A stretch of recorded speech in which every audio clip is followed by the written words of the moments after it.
se cumple del doble terremoto que afectó a Venezuela y que dejó a miles de personas afectadas, muchísimas personas que siguen desaparecidas, familias que siguen reconociendo cuerpos en una morgue que se ha improvisado en la zona portuaria de Caracas y muchísimo dolor, pero también una problemática creciente vinculada a la salud mental. Estamos en comunicación para ampliar este tema, para saber cuál es la actualidad con Marcos Salgado, que es periodista argentino radicado en Caracas. Muchísimas gracias por atendernos. Bienvenido. Hola, ¿cómo estás? Buenas tardes. Buenas tardes. ¿Cómo está Venezuela hoy, a un mes? Bueno, está con mucho dolor, por supuesto.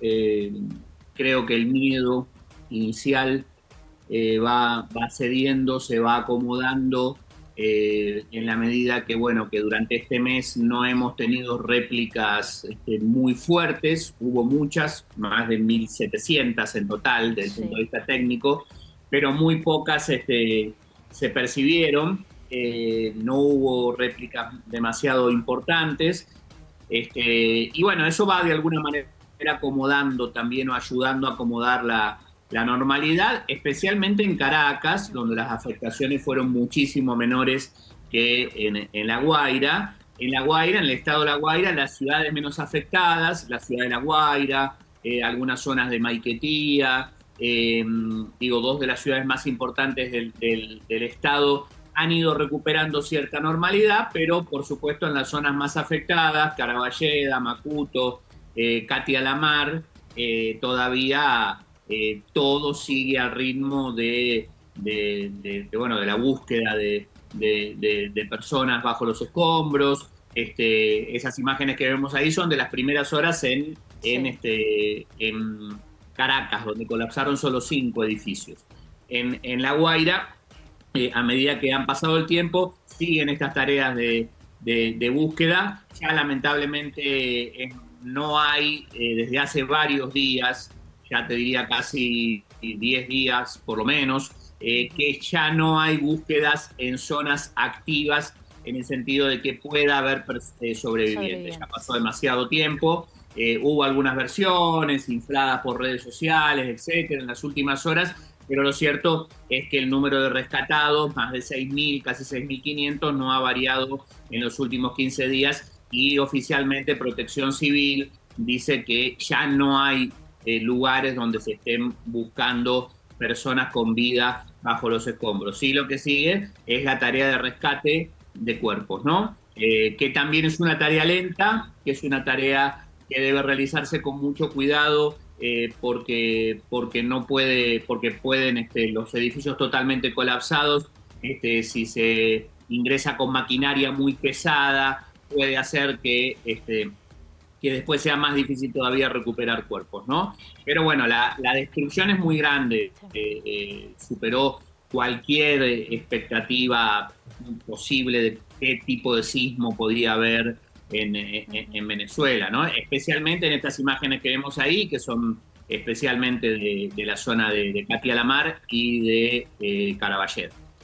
Marcos, buenas noches, ¿cómo le va? Sabemos que, bueno, además de esta tragedia que enluta al país, por supuesto, Venezuela atraviesa un momento político, económico delicado.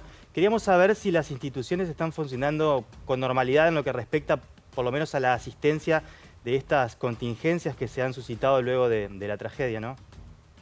Bueno, en general, ahora, un mes después, yo te diría que después de la primera semana, más o menos se pudo acomodar el tema de la asistencia, progresivamente, la asistencia a las personas damnificadas. Ya hay una cantidad de más de 100 campamentos, especialmente en La Guaira, pero también aquí en Caracas y en Miranda, que es un estado vecino. Campamentos que se han ido equipando cada vez mejor, digamos, para ya preparar que muchas personas van a tener que estar allí bastante tiempo más. Eso se ha ido resolviendo.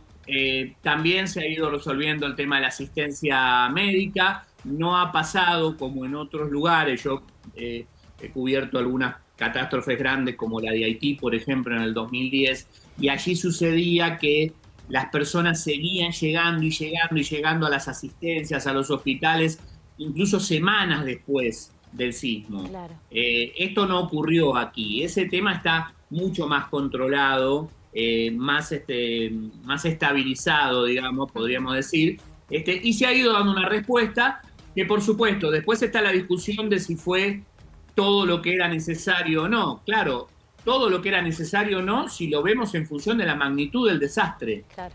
800 edificios afectados, 200 edificios colapsados por completo, otros centenares de edificios que no pueden ser ocupados. No, una reconstrucción, uno lo ve en pensando a función futuro, de la magnitud del desastre. sí, va a ser realmente una reconstrucción millonaria, ¿no? La que va a requerir Venezuela y las cifras. ¿Hay cifras concretas que puedan darse respecto de la cantidad de fallecidos a esta hora y de personas que siguen desaparecidas? La cantidad de personas fallecidas, según el último balance del gobierno, que es de hace 2 días, del 22, es de 5.398 personas fallecidas. Esta cuenta tiene que ver con las personas que son identificadas o claro. no, pero que, digamos que ya pasaron por el proceso, el comienzo del proceso de identificación. Claro. Entonces, en cuanto a las personas desaparecidas, el gobierno no lleva un balance en ese sentido. Ellos dijeron que no lo iban a hacer, que se iban a dedicar a recuperar cuerpos y poder identificarlos. Así que hay muchas especulaciones en ese sentido. Se habló de cifras muy grandes, sí, hasta 50.000, sí, claro. etcétera. Pero son especulaciones, en las que el gobierno no se mete porque la política es seguir recuperando cuerpos e identificándolos. Por eso incluso en las últimas horas se pidió que las personas que están buscando familiares vayan a hacerse pruebas de ADN en la morgue en el puerto de La Guaira, para poder adelantar y poder cruzar información con personas que ya fueron enterradas, con cuerpos que ya tienen sepultura, pero que han quedado identificados a partir de un expediente, de un número de expediente, y ahora se busca cruzar esa información con la información de ADN. Marcos, concretamente sí. son esas 5.400 casi los muertos, pero siguen apareciendo cuerpos. Se sabe que todavía hay construcciones muy grandes, como esa que vemos ahí, que no pudieron retirar todos los escombros. Que todavía hay muchos pisos y muchas losas y estructuras muy pesadas por remover, y sin duda, lamentablemente, va a seguir creciendo ese número. Lamentablemente. Marcos Salgado, periodista argentino radicado en Caracas, muchísimas gracias por la información que nos has brindado. Gracias a ustedes. Hasta luego. Hasta luego.